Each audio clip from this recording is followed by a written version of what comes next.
ఆంధ్రప్రదేశ్లో డిఎస్సి ఉపాధ్యాయ నియామకాల వ్యవహారం ఇప్పుడు తీవ్ర రాజకీయ దుమారం రేపుతుంది.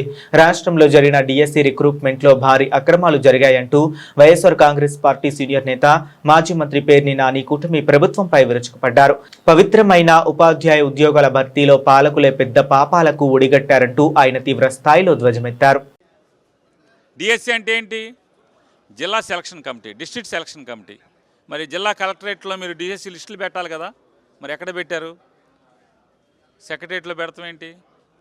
జిల్లా కలెక్టరేట్ల దగ్గర ఎందుకు మీకు పెట్టే చావలేదు అని అడుగుతున్నా. ఆ రోజు ఎందుకు పెట్టలేదు? పెట్టాలి కదా.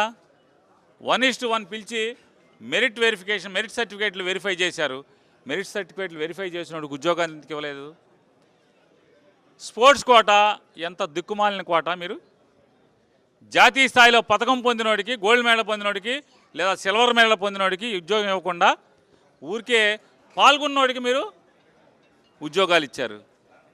కనీసం అర్హత లేకుండా ఇచ్చారు, తర్ఫీదు పొందకుండా ఇచ్చారు, డిఎస్సి రాయకుండా ఇచ్చారు. గమ్మత్తు ఏంటంటే టెట్ కానీ డిఎస్సి కానీ 2 పరీక్షలు రాయకుండా మీరు ఉద్యోగాలు ఇచ్చారు, టీచర్ ఉద్యోగాలు.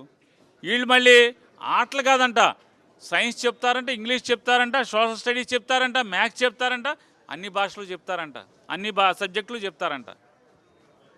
డిఎస్సి లేదు, టెట్ లేదు, స్పోర్ట్స్ సర్టిఫికెట్లు అవి దొంగ సర్టిఫికెట్లు అండి.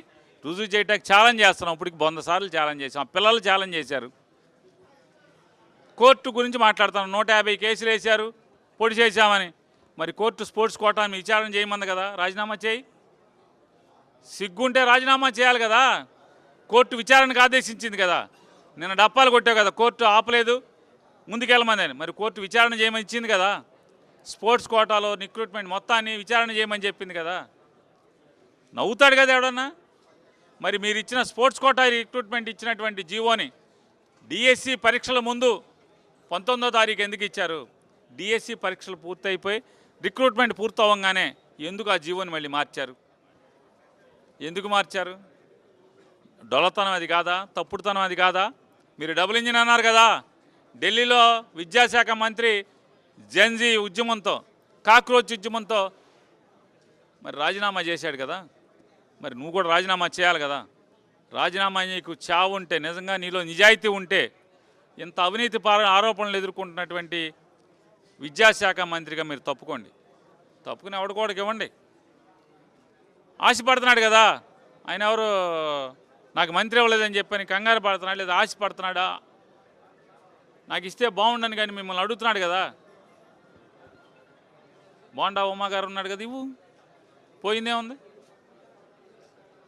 విచారణ చేయించమని బోండా ఉమానే మంత్రి ఇచ్చి చేయించండి. కోర్టు అడిగింది కదా, అప్పుడు చేయించండి. ఆరోపణలు నీ శాఖలో తప్పుడు రిక్రూట్మెంట్లు జరిగినాయి అని చెప్పని కోర్టు ఎంక్వైరీకి ఆదేశిస్తే మీరు ఎలా ఉంటారు? మీరు ఏ ముఖం పెట్టుకుని ఉంటారు? మీరు పైగా ఇంకా జగన్మోహన్ రెడ్డి గారు రమ్మన్నారు. నేను